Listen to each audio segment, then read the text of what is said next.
Good evening. What's up, everyone? Welcome to another edition of Hardcore Challenge Live, the official webcast of the Hardcore Challenge. Which, as you all know, is the pinnacle of fantasy football competition. And we are off to a freaking stellar start in this season, man. I mean, a stellar start to this season. And yes, hold on. I'm going to see if I can get it up here so I can share it with everybody. I got a glorious message earlier. And let me show it to share it with everyone. Try to get the glare off of it. There we go. There's the trophy. There's the champ, Tom, and the trophy is in his hands. It made it in one piece, unscathed. And it made it.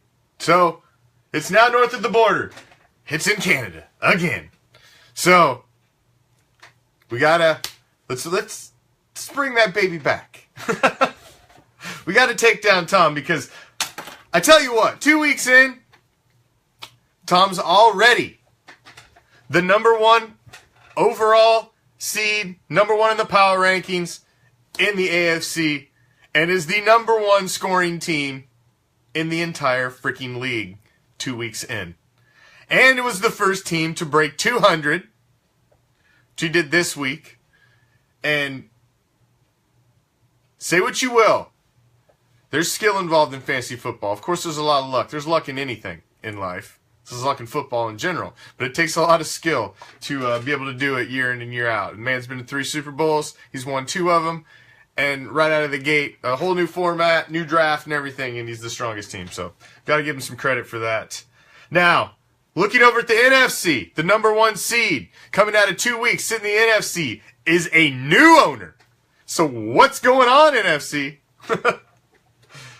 Craig Chansey, owner of Achilles, has put his team on the map, firmly planted as the #1 in the power rankings, making a 6-mark jump in the power rankings this week.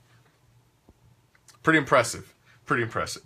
So, he's got a, who's he Ooh, Willie's got Achilles this week.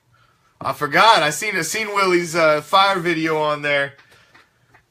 Willie just happy he got off the schneid early this season. Me and him was sitting in the no-win bracket the longest last season. We had a rough start, Willie.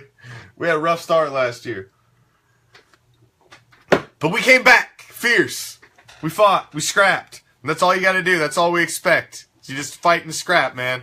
Even if play the spoiler. That's all we ask. As long as you participate every week, that's all we ask. That's the main thing, man. It's no fun if you're going up against an opponent that doesn't even participate. So we haven't had that in quite a few seasons. So hopefully with you new owners, we don't have to worry about that again. And so far, no real issues. No real issues. Like I said, those are your top guys. Now, when you're looking at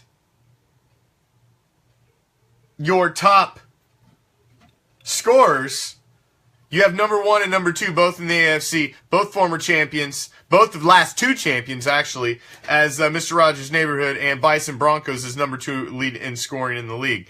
Now, #3 and #4 in scoring in the league are both in the NFC, and both are new owners, as Mo Betta Butta is sitting at #2 in the power rankings, and Achilles is sitting at #1.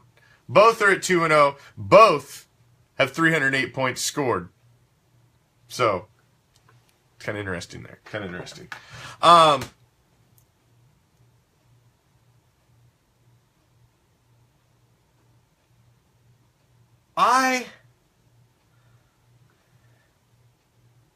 you got to look at the other end of the spectrum. The 0-2s. The 1-1s don't know really what they're, it's hard to gauge yet. The 2-0s, you start to see teams that are maybe taking a step forward. It's still a little early to tell. But you can kind of tell by the scores. I've managed to win matchups, but my team has not put up a juggernaut of scores. They haven't. They've been respectable, but there's plenty of the teams that in the league that could have beat me on both weeks with the scores that they've put up if they would have matched up against me. So it's a lot about winning matchups. You look at Tom. Tom's just putting up crazy points. So no matter if you'd have played him or not, he would have destroyed me. But he's winning on a much more impressive level right now. Bison Broncos as well. Both have scored substantially more than me. Stinky Pinky, he's scored 22 points less than me, but he's 2-0, and that's all that matters. It's 2-0, and it's fixing your team, winning your matchups, and fixing your team and making it better and hot by the end of the year. That's really where you got to be. So, the teams are getting built that way. So, the 0-2s, you got Oh My Odell Yes, formerly Johnsonville Brats. I don't know where that name came from. Brady Bunch, who's a new owner. So you got one old owner, one new owner. Another new owner in Big Dog, sitting at 0-2.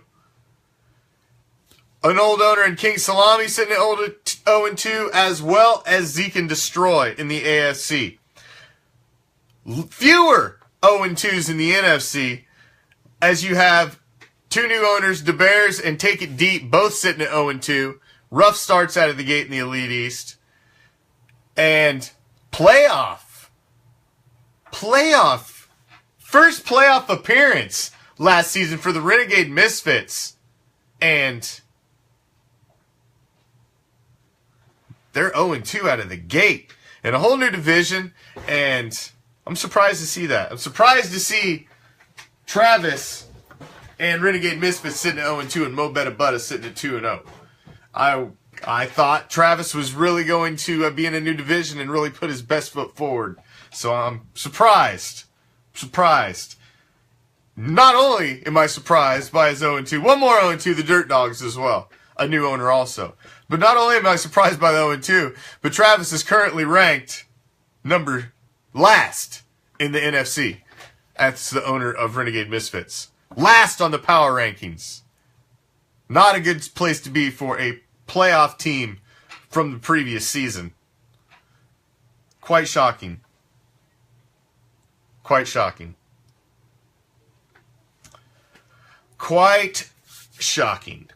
Now, there's a lot of 1-1s, so it's still hard to tell. It's still early even for the 0-2s and the 2-0s. I mean, it's a 13-game sprint through the regular season just to try to make it into the second season. Obviously, the field's going to be much larger. You're going to have 6 playoff teams from both sides. So only 20 of the owners will not make it into the playoffs. You'll have 2 wild cards, and the 4 division winners from each side make it. So it's going to be a large field. Of course, if you win your conference, you're leaving with $500. You win it all, you're leaving with another $500 on top of that for a total of $1,000. You're going to get your ring and yearly ownership of the cup, as I showed you Tom had. So, that's what is laying out in front of us. It's, we're seeing some teams that are in trouble. Sitting at the bottom of the barrel right now in the AFC is number 16 on the power rankings, Zeke and Destroy, who held the number 1 overall pick. 0-2.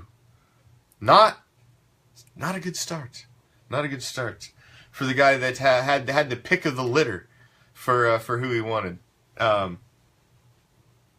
Is he questioning that pick? I mean, he named his freaking team after him. So, I don't know. Seems a little questionable to me. Seems a little questionable.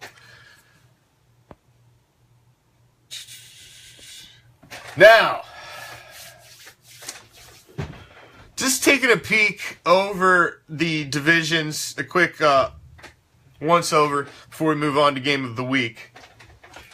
I see. Let's start in the AFC first. Let's start in the Great White North. Even though Mr. Rogers' Neighborhood, the defending champ, has jumped out to the gigantic, scoring onslaught out of the first 2 weeks, he's still only 2-0. And Knox Vegas Anarchy, new owner, sitting right behind him at 2-0. So, even though he's scored almost 80 more points through 2 weeks in his scoring average, I don't know if it matters. I don't know if it matters because it all comes down to, like I said, matchups. It all comes down to matchups. So that's just one that caught my eye because that's this week's matchup. You've got the defending champ against a new owner who's come out and taken down his two other division rivals already. So both have rolled through their division. It's an interesting one. We'll come back to that maybe.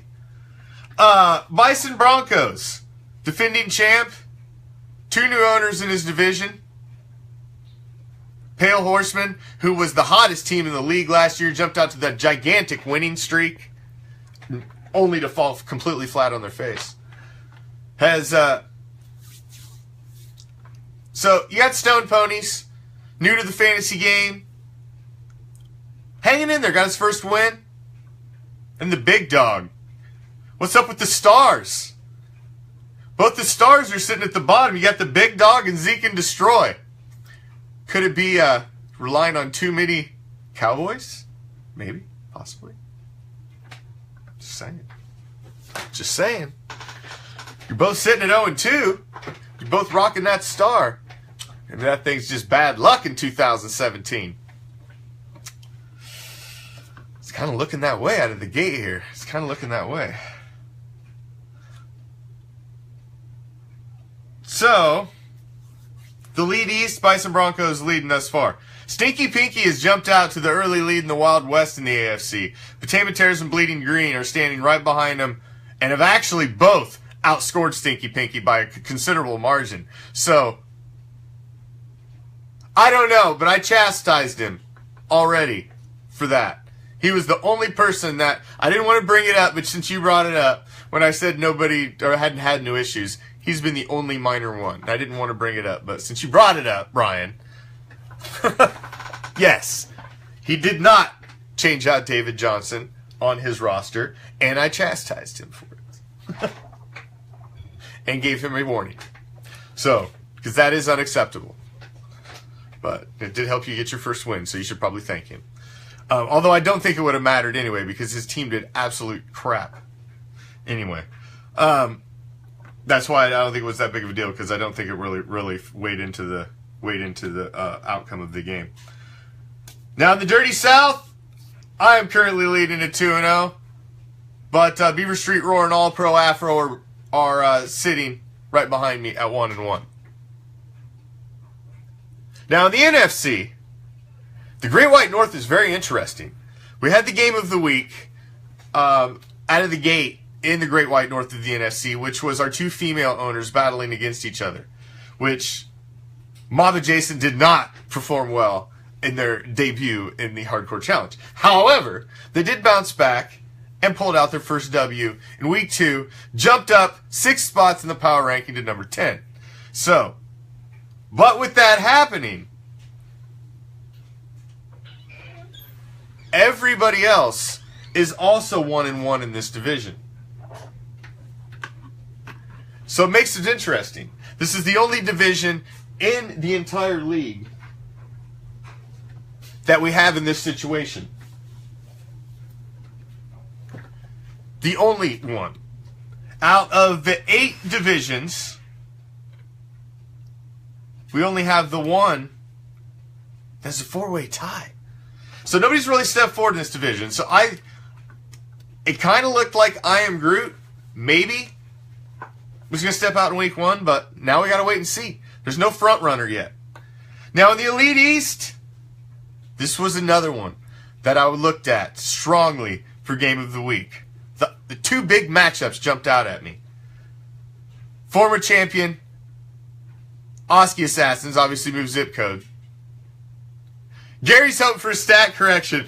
I had heard mentioned from Mob Adjacent about the same thing. When did the stat corrections come? I'd heard rumors that there was questions of that. So I think when you got a game that close, man, when there's individual defensive players included in the games like in our games, things can sway because it's hard to screw up a reception. It's hard to screw up yards, a touchdown. It's hard to screw up things like that. It's hard to screw up a turnover. But you can screw up a tackle. You can screw up a sack for loss. You can screw up a tackle that I called a sack. You can screw up things like that. And those cause 1 or 2 point swings. So, when you only got a 1 or 2 point game, you're not safe until the stat corrections come out. As Gary was wise in pointing out. But, Oski Assassins, now Knoxville Assassins, obviously because they changed zip code, is in the history of the Hardcore Challenge, number 2 in our historical power rankings. 3 Super Bowl appearances. 1 title. 5 playoff appearances. 3 division crowns. Going up against. Now, the Pack Attack is back at the number 1 overall pick in the NFC. And they used it right. And so far, they are 2-0. Now, Corey has never made the playoffs. Corey is an OG. One of the original members. It's only a couple of us from 2009. Corey was a 2010. He's been around a long time. Never made the playoffs. Been very close. Always slipped up at the end. Is this his year? Is this a better matchup than a new owner against the defending champ? Number 1 in the power rankings, number 1 scoring team in the league, against a new owner. Is that a better matchup? Against Kevin Priest, new owner of Knox Vegas Anarchy, against the defending champ? Or do you think the better matchup for Game of the Week would be Knoxville Assassin, who dominated, lived in the same division as Pack Attack is back for 7+ seasons, winning all the time, and now they're both 2-0. And can Corey finally jump out to a big 3-0 season start and take down his nemesis? Because these two have went at it. They've got a history. And Brad has dominated Corey. So this is an interesting matchup. They're both very interesting matchups. Both interesting in different aspects. But I only like to choose one game of the week. Now, so far, my game of the week predictions, I am 2-0. I did choose I Am Groot to win week 1, and I chose myself to win last week, which I did. So, we'll see how I do this week. So I like to pick a good game. So let's pick, it's hard. As much as I like the history of Corey, Brad, it's hard to go against the team that just come off the first 200-point game in the season. They're the defending champ, the only 2-time champ, the greatest team in the former 20-team format.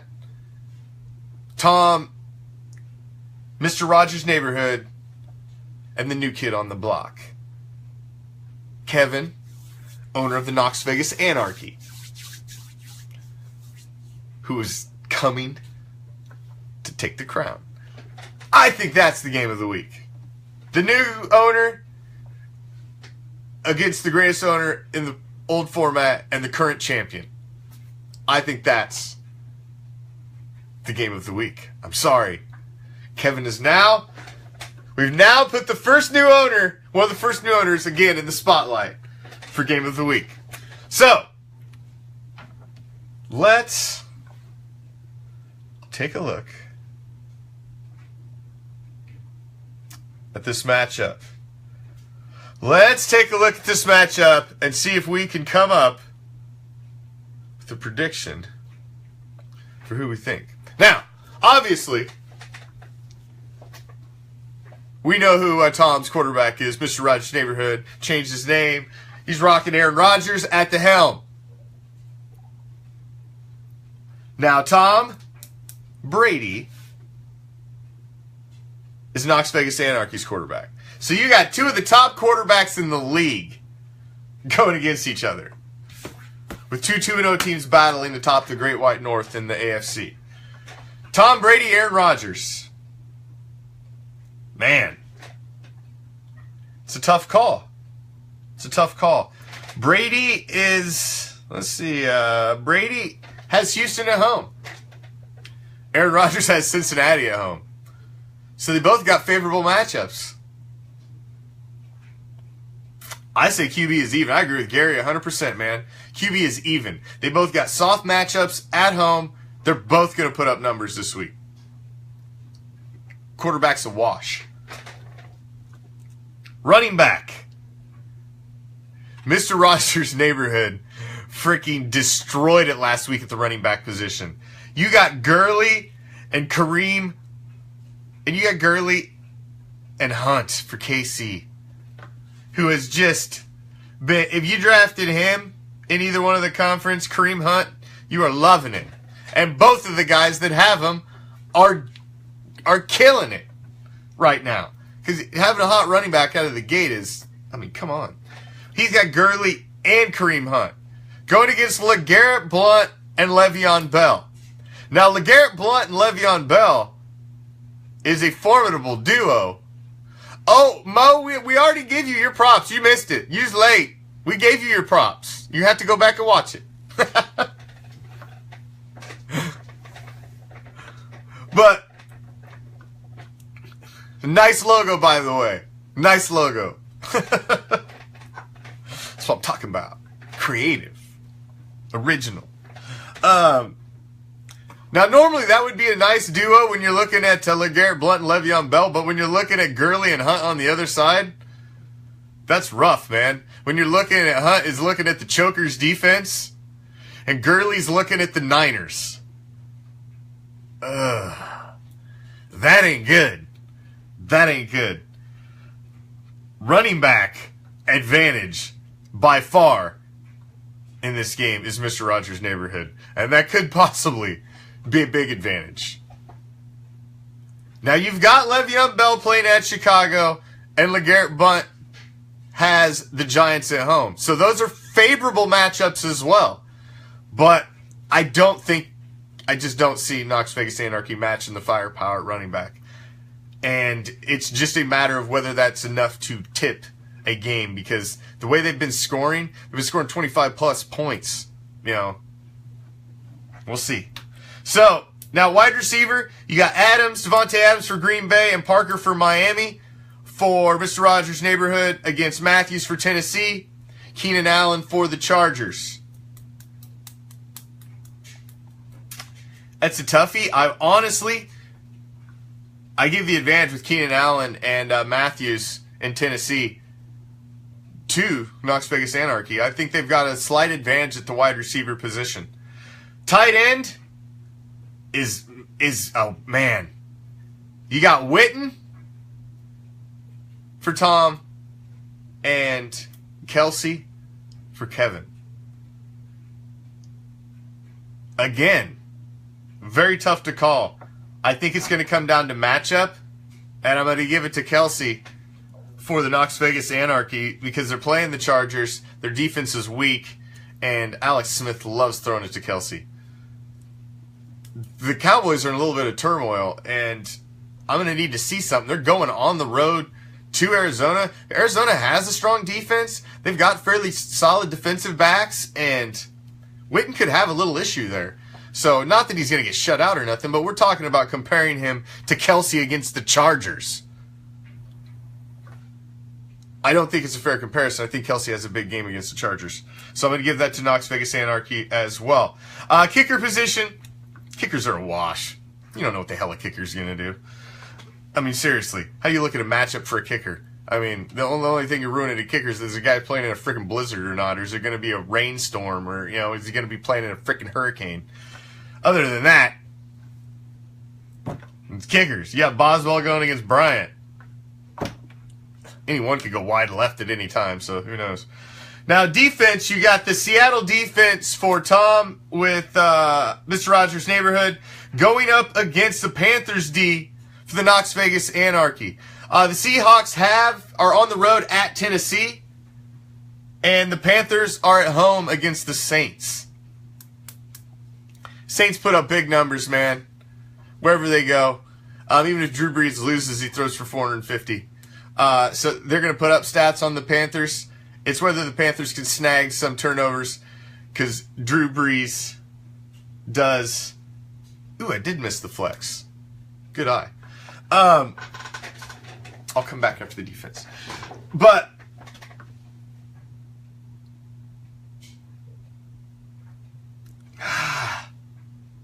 at Tennessee is a rough one too. We just seen what Mariota did to Jacksonville. Seattle's got a much better defense, obviously, than Jacksonville, but they're on the road. Tennessee's a hot team, and I kind of give this one a wash too. Really, I don't see a huge advantage for either team. I think both these defenses are going to give up some points this week, and they're not going to have high scores. I say single digits for both defenses. Jumping back up to the flex, which I missed. Also, both these guys got solid guys. Martavis Bryant for Tom against Macklin for Kevin. And, man, I got to give the edge to Bryant at the flex for Tom. I really do. Martavis Bryant is such a Swiss Army knife type guy. He is such a speedster, man. He's your Deshaun Jackson type. And the chance that guy can just bust one at any given time just gives him a little more to me than Macklin. But Macklin is on the road at Jacksonville. So, he could pop one off too. But I just... Bryant is a little more in favor with Roethlisberger, and I think that's just a little hotter matchup. Now, let's see. Individual defensive players. Now, individual defensive players have been swinging some games. I don't know if you guys noticed. And some of you new owners, was the first question when a lot of you guys joined was like, what the hell's with all these individual defensive players? I never played in a league with individual defensive players before. Why do I got to draft a defensive line? What's a defensive lineman score? How do they score? Go look at the settings. But now, after a couple of games, you guys see. You stick a hot defensive back in there that gets a pick 6 or something like that. You stick a linebacker in there who gets 10 sacks or 10 tackles and gets a sack or 2 in there. You got a guy that scores possibly as well, if not better, than your running back. So, individual defensive players are freaking huge. Football is two sides of the ball. We always thought... at least me and the vice president who we have now, and who at the time when the rule was put in place, always thought that the defense was not well represented in fantasy football. Yeah, you pick a defensive special teams, but why can you not go out and have that superstar? There's superstars on both sides of the ball. Why I drafted Khalil Mack and J.J. Watt. Superstars. Defensive players of the year. Hopefully that pays off. Maybe it will, maybe it won't. Who knows? But you should be able to have superstars. So, when you're looking at Tom's defense, he's got Justin Houston, who has been playing like a freaking superstar. And he's been scoring as well, too. Now, he's only projected right now by NFL.com to get 3 points. That's garbage. He's not going to get 3 points. He's been blowing it up. He's going to get way more than that.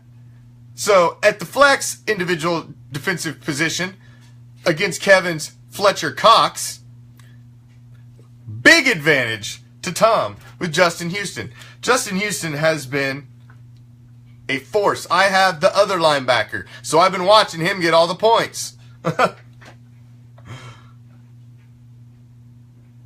Defensive lineman, he's Danielle Hunter. For the Vikings, Tom has, and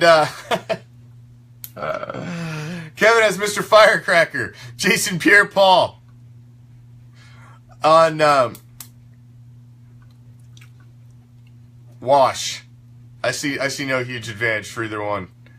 Now at linebacker, you got Telvin Smith for the Jaguars against Chandler Jones for Kevin for the Cardinals.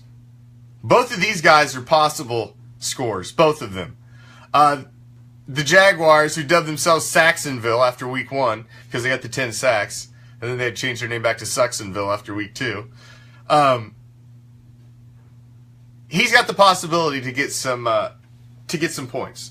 They're being aggressive on defense in Jacksonville. They're trying to sway the tide there, and he's got a possibility to get himself some points. Now, Chandler Jones, with the Cowboys coming to town, they're going to run the ball. He's going to have a chance to get tackles. So, tackles equal points. 10 plus tackles is bonus points.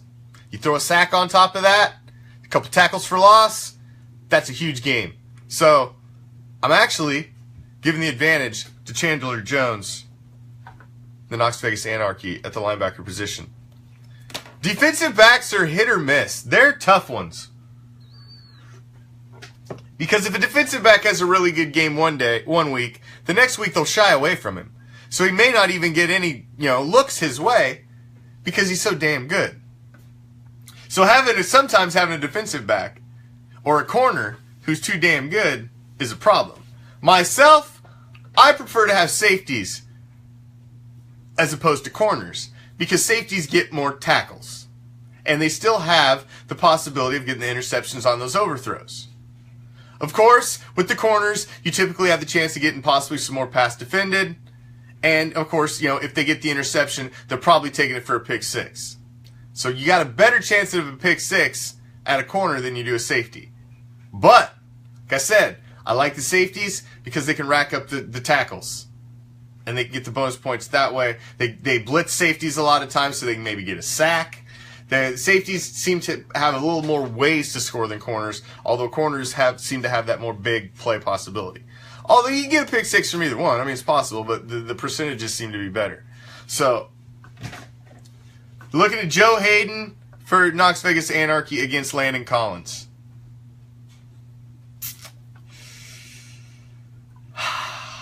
It's a tough one, man. The Giants have been not looked that great on defense, but that means he's going to get a lot of opportunities to do something. Joe Hayden, the Steeler now. I'm giving the advantage to Landon Collins for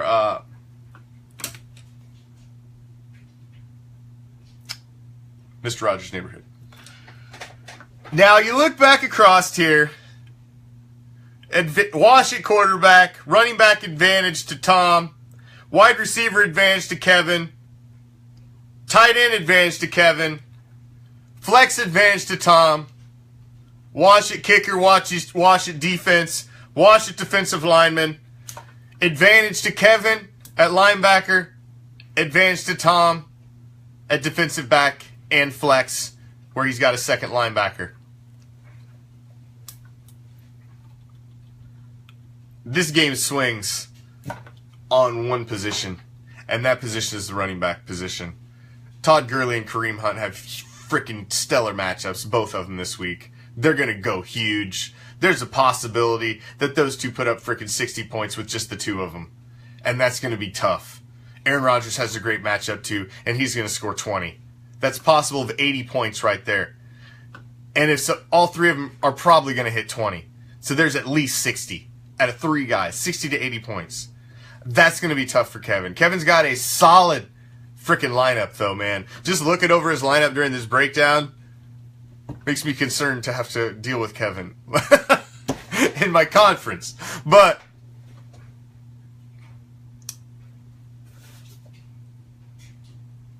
he may choke, Gary, but he's going to put up yards. I think he's going to put up yards and he's going to have points. And I'm picking Tom to win. The defending champ to take down the new owner, Kevin, owner of Knox Vegas Anarchy. Tom, the defending champ, Mr. Rogers' Neighborhood, will win this week's Game of the Week. That's my take. Now, I have a couple minutes. I will throw it out there. Both of you are on here. I've seen both of you on here, at least through the broadcast. Tom, if you would like to jump on. Kevin, if you would like to jump on. Just say so in the comments, and I will send you an invite. Other than that, probably going to start wrapping it up. But I will throw it out there for either one of you to use the forum. Just say the word. If not, we have us a matchup. Game of the week takes place in the Great White North, the AFC this time, as defending champ, Mr. Rogers' Neighborhood welcomes a guest to the league. Ooh! Okay, to enter the show, I'll send you the invite. All you gotta do is turn your phone sideways, horizontally, and hit accept when you get the invite. You have to turn horizontally. Has to be horizontal. Will not take it vertical because of the format. Horizontal. It helps if you're on Wi-Fi, but it'll typically work if you're just on your cell phone too.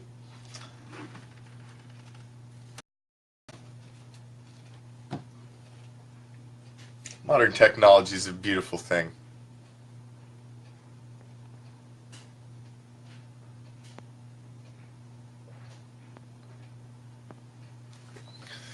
Isn't it?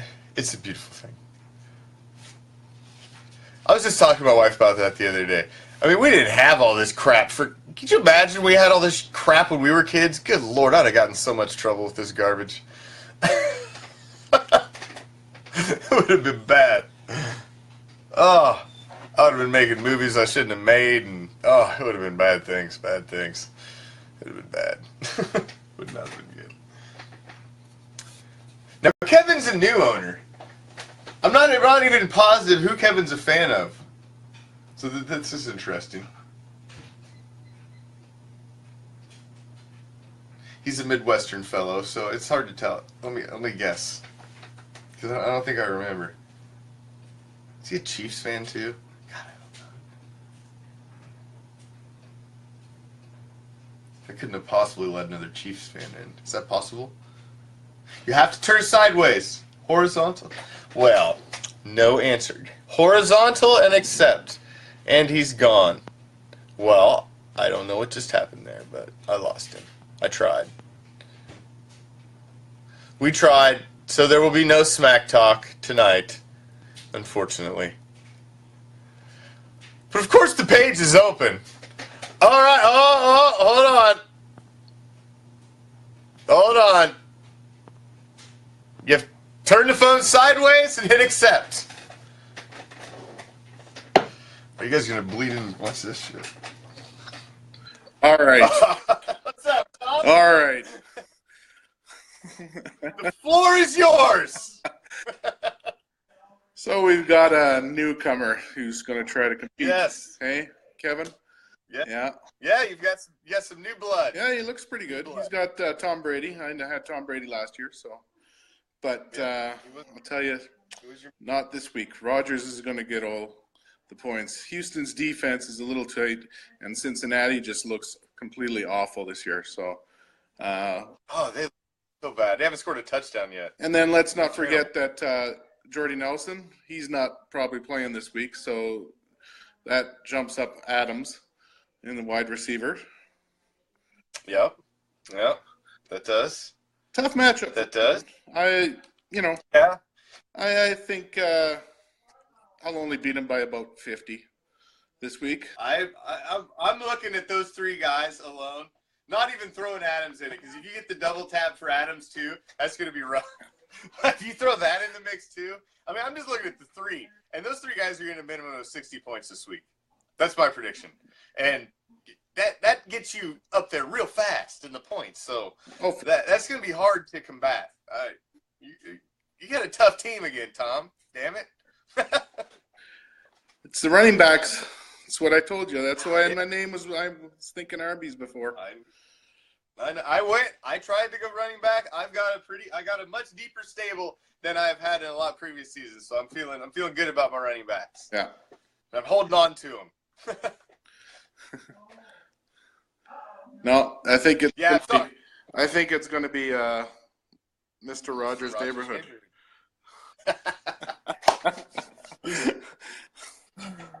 Oh, we will see. We will see. 3-0, and yeah, Kevin. Well, sorry. But you can always go for that wild card position there, Kevin, and maybe we can meet in the playoffs. Yeah, there you go. Awesome. All right. Well, good luck this week, Tom. Thank you. Anything else you want to throw out there before you jump off? Okay. Have a good one. All right. Thanks, Tom. Our defending champ, who just received the trophy today. You can't get it on your computer. I'm sorry. You've got to use, the only way is to jump in the show via video. Now, you can call in if you would like. I'll put you on via audio, too, but we got one of you. That's all right. You guys, Kevin, if you would like to retort him, you could get you one ready and go up and put it on the page. Because I invite you guys all to use the page, use the group page. I mean, have some fun, man. We've got this new technology where you guys can video trash talk each other all the time if you want. Let's have some fun with it. I mean, it's just football, man. And the more people that's what has always made the Hardcore Challenge great, is everybody participates. And if everybody participates in the smack talk aspect of it too, make it even more fun. So, we added the show last season, so we just keep trying to make it better. And you can't get on a computer. It's got to be through the app. So you have to use your phone. But everybody has the Facebook app on their phone. Don't you have the Facebook app on your phone? Everybody's got a smartphone. It's 2017. And then you can join it. That's all it takes. You just got to be viewing the show through your Facebook app. Oh, well, you can't. Then you have to charge. Make sure it's charged next time. Well, that's it. We got a crazy week 3 coming up. We got a lot of 0-2 teams that if they go 0-3 are in freaking trouble. We got a lot of 2-0 teams looking to just start running away with the division at 3-0. And a lot of 1-1s that we don't know which way they're going yet. So we're about to see who's pretenders, who's contenders really quick. And get some separation here. This week is the final week of the division rivals, and then you step out and start playing your conference mates. So, if you go 3-0 and run through the first part of your division before you have to play them a second time, that's big. That's big. So, we'll see. It's week 3. Are you ready for the challenge? Good luck. Game on.